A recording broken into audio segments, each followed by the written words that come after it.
नमस्कार, मैं श्रुति दुबे और आप देख रहे हैं टाइम्स ऑफ न्यूज। और आइए अब नजर डाल लेते हैं इस वक्त की बड़ी खबर पर। आज वाराणसी में भाजपा युवा मोर्चा के जिला अध्यक्ष अमन सोनकर के नेतृत्व में युवा चौपाल का आयोजन किया गया। श्रीपुर विधानसभा के चिरई गांव मंडल कच्चा बाबा मंदिर चालूपुर में आयोजित युवा चौपाल में बड़ी संख्या में लोग शामिल हुए। वहीं इस संबंध में बात करते हुए युवा मोर्चा के जिला अध्यक्ष अमन सोनकर ने क्या कहा, देखिए खास रिपोर्ट। शिशिर सिंह विक्की, जिला मंत्री भाजपा युवा मोर्चा वाराणसी। आज का यह युवा चौपाल का कार्यक्रम किया गया है श्रीपुर विधानसभा के चिरई गांव मंडल में कच्चा बाबा प्रांगण में ये चौपाल का कार्यक्रम किया गया है, जिस पे हम लोग 400 पे चर्चा कर रहे हैं। देश के लोकप्रिय प्रधानमंत्री जी के नेतृत्व में, योगी आदित्यनाथ जी के नेतृत्व में 400 पे चर्चा का कार्यक्रम का मतलब ये है कि चौपाल का मतलब ये होता है कि जैसे गाँव में सबसे अधिक चौपाल लगते हैं। सुबह जैसे किसी झुककर झोपड़ी में चले जाते हैं तो वो चौपाल ही कहा जाता है। 4 लोग बैठ गए, जहाँ बैठ गए वो चौपाल कहा जाता है। चौपाल का मतलब होता है कि आप अपनी बातों को रखें हमारे बीच में, हम अपनी बातों को रखें। देश में जो देश और प्रदेश की योजनाएं हैं उसके बारे में आप लोग के बीच में मतलब बताना है, लोगों के बीच में बताने का काम चल रहा है। क्या भारत जुटा हुआ है या फिर लोगों को न्याय नहीं? ये सब फर्जीवाड़ा लोग करते हैं। ये पार्टियां जो इस समय चल रही हैं, न्याय जोड़ो यात्रा और भारत जोड़ो यात्रा, ये सब फर्जी है। जनता इसका रुझान बस आगामी 2 महीने के अंदर परिणाम आने वाला ही है। आप लोग जानते हैं जैसा जनता इनको मुंह तोड़ जवाब देगी और आने के बाद जनता का जब रुझान आ जाएगा तो ये लोग फिर आपत्तियां करेंगे कि ईवीएम में गड़बड़ी थी तो ये गड़बड़ी थी। कांग्रेस सपा गठबंधन के बाद अजय राय यहाँ से,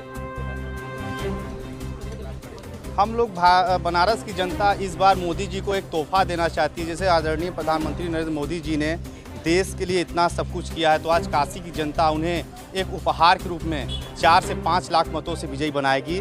ये काशी की जनता का निर्णय कर चुकी है। मैं अमन सोनकर हूँ, वाराणसी युवा मोर्चा का जिलाध्यक्ष हूँ और पूरे देश में युवा चौपाल गांव-गांव में लगाया जा रहा है और उसी ये चौपाल सुनिश्चित हुआ, उसी दिशा में हम लोग चौपाल कर रहे हैं।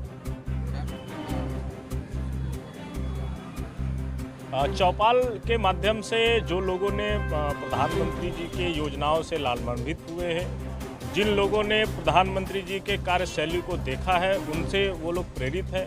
उन्होंने अपनी बातें बताई है कि उन्होंने वो प्रधानमंत्री जी से कितना प्रेरित है और कितना उनको उत्साह है आगामी लोकसभा चुनाव के लिए। वो प्रधानमंत्री जी को ही चुनना चाहते हैं और जैसा अभी इस चौपाल के माध्यम से मुझे प्रतीत हुआ, इससे यही महसूस होता है कि जो संगठन ने तय किया है 400 के पार, वो धरातल पे भी 400 के पार दिखे।